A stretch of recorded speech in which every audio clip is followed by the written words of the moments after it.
Your Highness, your suggestion that whoever cannot take care of his children should not think of marrying 2 or 3 wives.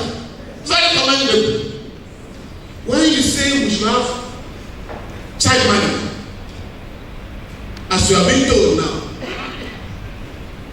it's a subversion of the Islamic religion. Because that child must take a decision.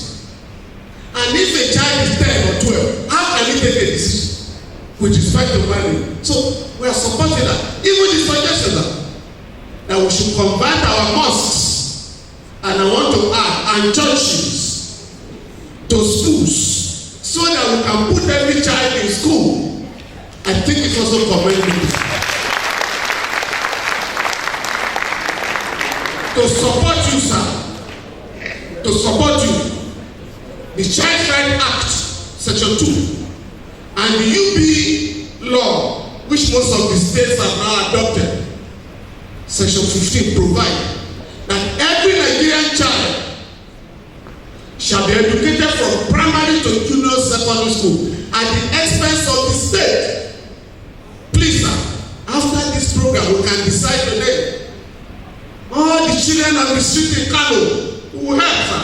You want us to put them in school, because we are starting that revolution in Lagos next week. We want to ensure that all the children who are hawking goods on the street, selling newspaper and groundnut, the children of the poor, are put in schools. If we do that, there will be little or no money to steal. Thank you very much.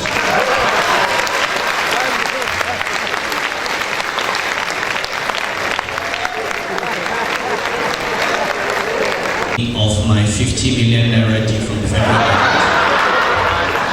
In these days of economic recession, and I did see one of my lawyers actually coming in, so I hope he has taken note. I think it's time for me to go collect that. You know, all of us have stories about the judiciary and about the rule of law, and everybody can prepare for his own future and for his own safety by making sure he does things lawfully. When I was in the central bank, one of the first things I did was appoint 3 lawyers, senior advocates of Nigeria, call them in, and they had one single brief. That brief was to make sure that every action I took as governor of the central bank was in line with the law. And this is why I'm sitting here today. If they said to me, you cannot do that, I did not do it. Having said that, I'll share one experience with you to show you how the rule of law can be undermined by members of your profession and by politicians. We had a case against an established bank CEO who had taken over 100 billion naira from his bank. We established that because we went to a London court. We established the court, which was a civil case. The court ruled that this 120 billion naira or so was taken from the bank and froze his assets. At the same time, we're pursuing a criminal case for theft in the Lagos High Court. When the ruling in London came out, based on the same evidence we had in Lagos, it was very clear that there was going to be a conviction in Lagos.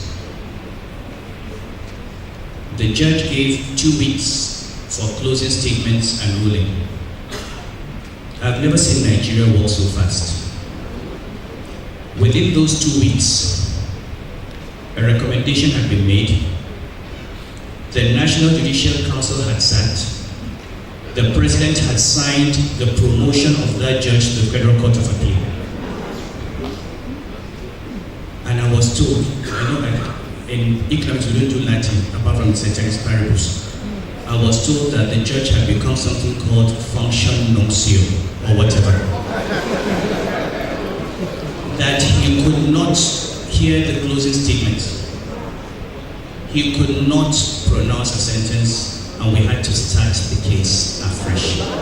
After 3 years of law.